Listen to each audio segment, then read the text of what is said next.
All of you. मैं सिस्कांत UDRS में आप सभी को स्वागत करता हूं। आज का सब्जेक्ट हमारा है प्रेसिडेंट ऑफ इंडिया। भारत के राष्ट्रपति के बारे में स्टडी करेंगे और इसमें हम लोग कई सारे पॉइंट में देखेंगे। ये हमारा जो सब्जेक्ट है कई सारे श्रृंखलाओं सीरीज में आने वाला है। तो इस प्रेसिडेंट ऑफ इंडिया का ये पहला श्रृंखला है, पहला सीरीज है जिसमें हम लोग कई सारे पॉइंट को डिस्कस करने वाले हैं। पहला इंट्रोडक्शन देखेंगे, परिचय के बारे में देखेंगे।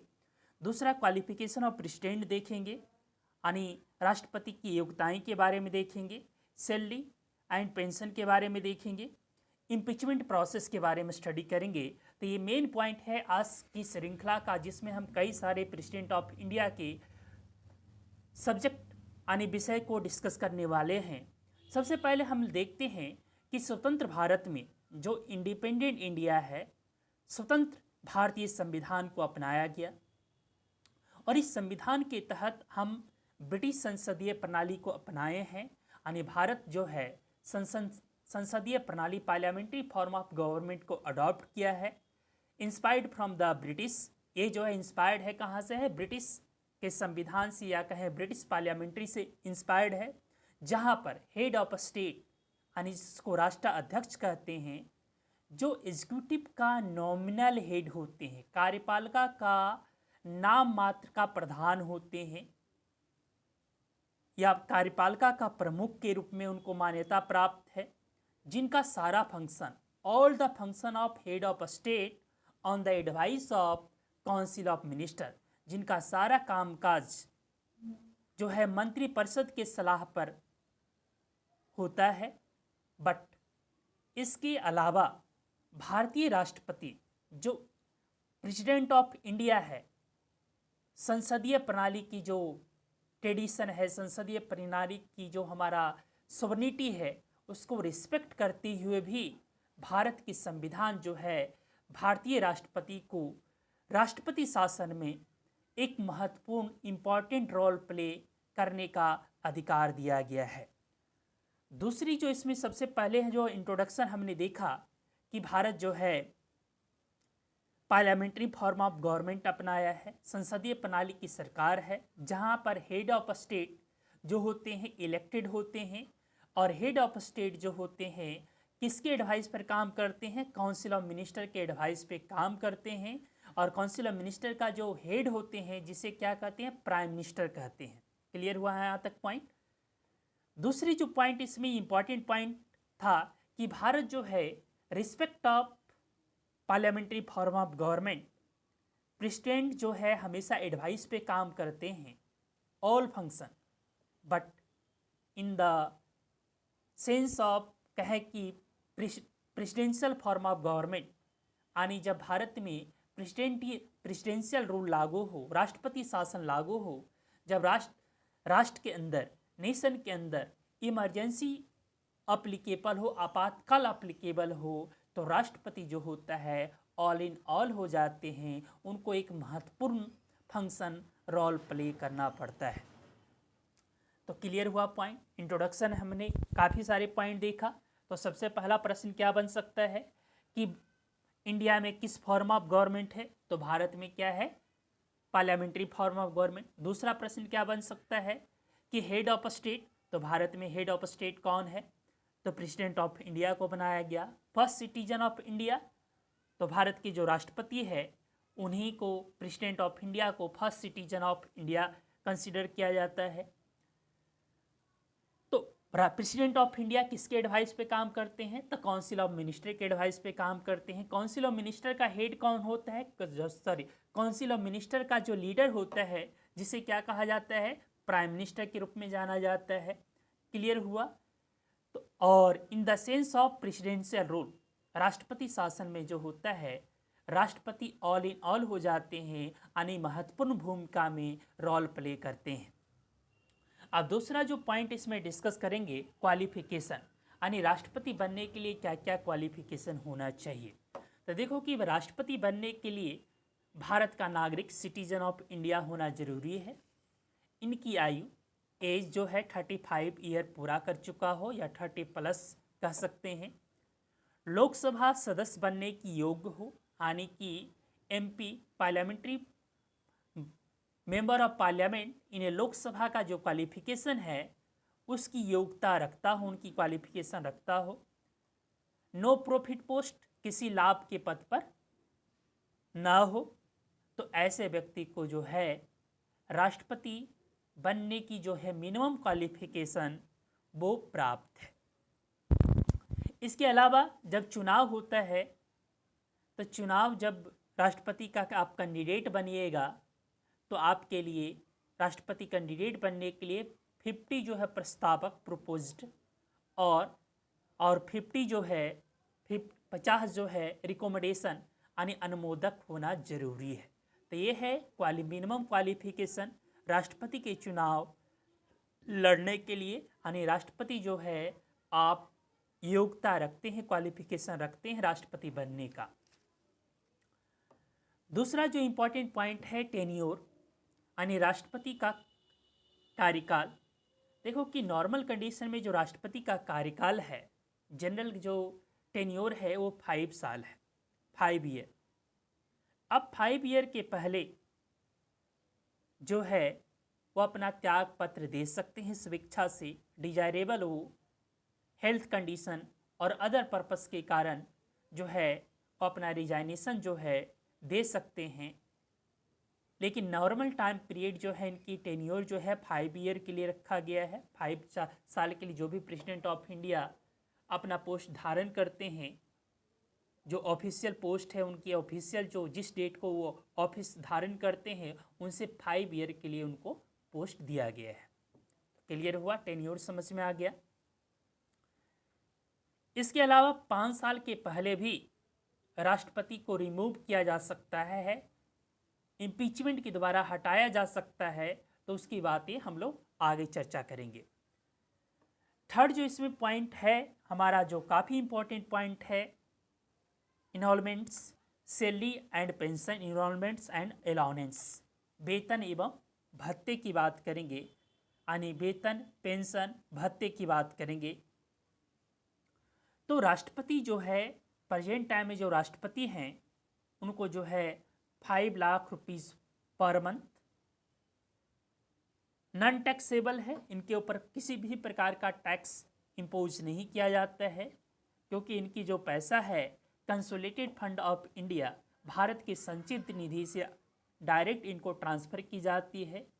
और आप जानते हैं कंसोलिडेटेड फंड ऑफ इंडिया यानी कि सेकेंड शेड्यूल से जिनको पैसा दिया जाता है, सेकेंड शेड्यूल में जिनकी नाम है वो सेकेंड शेड्यूल क्या है, नॉन वोटेबल है,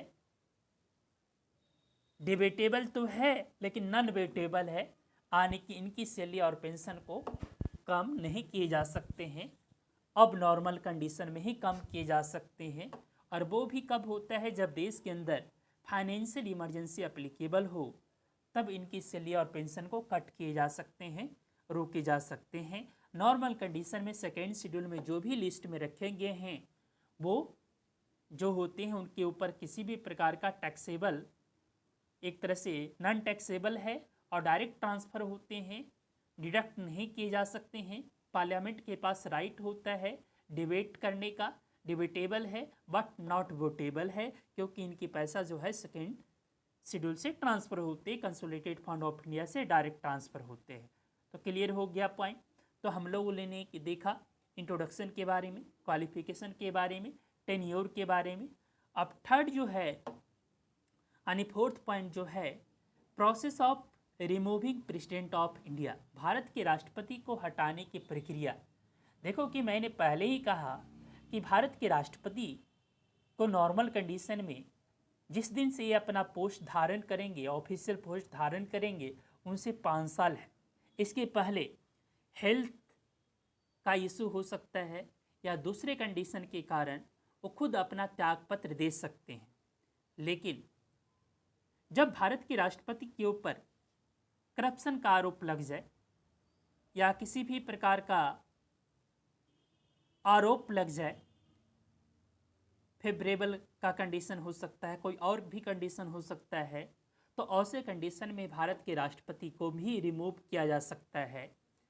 और वो रिमूव करने की जो प्रक्रिया है उस प्रक्रिया को हम लोग क्या कहते हैं, इम्पीचमेंट कहते हैं, यानी कि महाभियोग कहते हैं।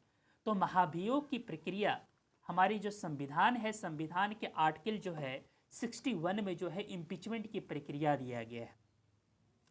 ये जो प्रोसेस है लोकसभा या राज्यसभा दोनों से स्टार्ट हो सकते हैं। प्रोसेस कहाँ से स्टार्ट हो सकते हैं, लोकसभा या राज्यसभा कहीं से भी शुरू कर सकता है। कोई भी house, lower house upper house दोनों से भी हो सकता है, लेकिन एक कंडीशन है कि जिस भी हाउस से स्टार्ट होगा उसका 1/4 सदस्य, 1/4 सदस्य, कितना, 1/4 सदस्य, 1/4 सदस्य क्या करेगा, आरोप लगाएगा और उनको मिनिमम 14 डेज यानी 14 दिन, मैक्सिमम 2 मंथ जो भी है पूर्व सूचना देकर उनके ऊपर आरोप लगाए जा सकते हैं। अगर उनके ऊपर आरोप लगाए जाते हैं तो खुद अपने प्रतिनिधि भेज करके या खुद अपना जो है पक्ष रखने का उनको समय दिया जाता है, समय दिया जाता है। लेकिन अगर मान लिया जाए लोकसभा ने प्रोसेस शुरू किया, यानी लोकसभा का 1/4 सदस्य जो है प्रोसेस आरोप लेकर के आया, तो राज्यसभा क्या करेगा, राज्यसभा उसको जो है जांच पड़ताल करेगा और मान लिया जाए राज्यसभा को सही पाया जाता है तो उनको मौका दिया जाता है, उनको समय दिया जाता है। अब इनके लिए क्या करना पड़ेगा कि 2/3 टोटल वोटिंग के जरिए पारित करना पड़ेगा। अगर मान लिया जाए राज्यसभा का 1/4 सदस्य लेकर के आया और इनको 14 दिन या 2 मंथ का पैरेलल नोटिस दिया गया, बिफोर सूचना दिया गया, तो उस दिन ये चाहे तो खुद अपनी पक्ष रख सकते हैं या अपने किसी रिप्रेजेंटेटिव को भेज सकते हैं और 2/3 प्रेजेंट एंड वोटिंग से अगर एक हाउस पास कर देता है तो दूसरा हाउस को भेजना पड़ेगा और दूसरा हाउस भी 2/3 प्रेजेंट एंड वोटिंग से अगर पास कर देता है तो जो है इम्पीचमेंट प्रोसेस जो है कंप्लीट माना जाता है, यानी राष्ट्रपति को रिमूव कर दिया, अपने पोस्ट से रिमूव कर दिया जाएगा, छुट्टी कर दिया जाएगा। ऐसे कंडीशन में जो vice president of temporary basis, जो वाइस प्रेसिडेंट ऑफ इंडिया होंगे वो क्या कहलाएंगे, president of India becomes the president of India. In case किसी कारण से वाइस प्रेसिडेंट का पोस्ट खाली रहता है तो chief justice of India become the temporary basis क्या कहलाएंगे, प्रेसिडेंट ऑफ इंडिया कहलाएंगे। तो हमने देखा क्वालिफिकेशन के बारे में, टेन्योर के बारे में, सैलरी एंड पेंशन के बारे में, process of removing president of India. देखो कि सैलरी एंड पेंशन का डिस्कशन किया था तो सैलरी तो अभी प्रेजेंट टाइम में जो है राष्ट्रपति का 5 लाख ही है, ये नॉन टैक्सेबल है ना। और साथ में जो है इनको बहुत सारे अदर अलाउंस दिया जाता है, अलग अलग प्रकार के वेतन भी दिए जाते, अलग प्रकार के जो है इनके फैसिलिटी प्रोवाइड किए जाते हैं, पेंशन दिए जाते हैं तो अलग है। लेकिन इसके अलावा सैलरी तो 5 लाख फिक्स्ड है, क्लियर हुआ, जो कि प्रेजेंट टाइम में है। अब दूसरी जो बातें इसमें हम लोग काफ़ी डिस्कशन करने वाले हैं वो है हमारा रिलेटेड टू आर्टिकल्स, जो प्रेसिडेंट से रिलेटेड आर्टिकल्स हैं उससे संबंधित है। सबसे पहले हम लोग देखेंगे कि आर्टिकल्स 52, आर्टिकल्स 52 में क्या है, आप लोग बताएंगे कि आर्टिकल्स 52 में किस प्रकार का डिस्कशन किया गया है। आप लोग इसको कमेंट बॉक्स में कमेंट करें, क्लियर। तो देखो कि आर्टिकल 52 में जो है पोस्ट ऑफ प्रेसिडेंट है, राष्ट्रपति का पद के बारे में वर्णन मिलता है। Articles 53 function and power of president है, राष्ट्रपति का कामकाज एवं शक्तियां का वर्णन मिलता है। आर्टिकल्स 54 इलेक्शन ऑफ प्रेसिडेंट है, राष्ट्रपति का चुनाव articles 55 method of election of president, राष्ट्रपति की चुनाव की प्रक्रिया के बारे में वर्णन मिलता है। आर्टिकल्स 56 टेन्योर ऑफ प्रेसिडेंट, राष्ट्रपति का पदा अवधि। आर्टिकल्स 57 पुनर्निर्वाचन, री इलेक्टेड ऑफ द प्रेसिडेंट। इसको समझने का प्रयास करें। री इलेक्टेड का मतलब राष्ट्रपति दोबारा भी चुनाव लड़ सकते हैं, री इलेक्ट भी हो सकते हैं। तो उनके लिए क्या करना पड़ेगा? दोबारा चुनाव लड़ने के लिए क्या करना पड़ेगा? अपने पोस्ट से रिजाइन देना पड़ेगा। उसके बाद जा कर के इलेक्शन फाइट करना पड़ेगी। अगर इलेक्शन में जीत जाते हैं तो री इलेक्टेड हो सकते हैं। तो हमारे यहाँ प्रेसिडेंट ऑफ इंडिया का बहुत सारे ऐसा भी इतिहास है कि 2 टाइम्स प्रेसिडेंट बने हैं। एक ही व्यक्ति 2 टाइम्स भी प्रेसिडेंट बने हैं। तो पहले से क्या करना पड़ेगा? अगर आपका टेन्योर पूरा हो गया तो रिजाइन दीजिए, उसके बाद इलेक्शन फाइट कीजिए और दोबारा इलेक्ट हो जाते हैं तो आप पुनः राष्ट्रपति बनने का योग होते हैं। अब नेक्स्ट जो इसमें पॉइंट है, आर्टिकल्स हैं 58, जिसकी बात हमने क्वालिफिकेशन की बात किया, योग्यताएं। आर्टिकल 60 अनुच्छेद 60 युक्त शपथ, राष्ट्रपति अपना शपथ किसके सामने लेते हैं? राष्ट्रपति अपने पद एवं गोपनीयता की शपथ in the front of CJI, chief justice of India के फ्रंट पे लेते हैं। अगर प्रश्न आता है चीफ जस्टिस ऑफ इंडिया कहाँ लेते हैं, तो प्रेसिडेंट ऑफ इंडिया के फ्रंट पे लेते हैं। तो राष्ट्रपति अपना पद एवं गोपनीयता की शपथ जो है चीफ जस्टिस ऑफ इंडिया के सामने भारतीय संविधान की रक्षा करना, भारतीय संविधान की मूल भावना, देश की एकता, अखंडता, इंटीग्रिटी को बनाए रखना का शपथ किसके फ्रंट पे लेते हैं? चीफ जस्टिस ऑफ इंडिया के फ्रंट पे। यानी कि भारत के जो मुख्य न्यायाधीश है उनके सामने लेते हैं। आर्टिकल 61 अनुच्छेद 61 इम्पीचमेंट प्रोसेस, यानी कि महाभियोग। तो राष्ट्रपति को महाभियोग की प्रक्रिया के द्वारा भी, इम्पीचमेंट प्रोसेस के द्वारा राष्ट्रपति को हटाया जा सकता है। तो इस श्रृंखला की सीरीज में हम लोग कई सारे पॉइंट पर डिस्कशन किया। इंट्रोडक्शन के बारे में, क्वालिफिकेशन के बारे में, सैलरी एंड पेंशन के बारे में, इम्पीचमेंट प्रोसेस के बारे में। नेक्स्ट श्रृंखला में हम लोग method of election of president, राष्ट्रपति की चुनाव की प्रक्रिया के बारे में डिस्कस करेंगे। Thank you watching video, take care, अपना ध्यान रखें। लाइक, सब्सक्राइब, कमेंट करना ना भूलें। Thank you.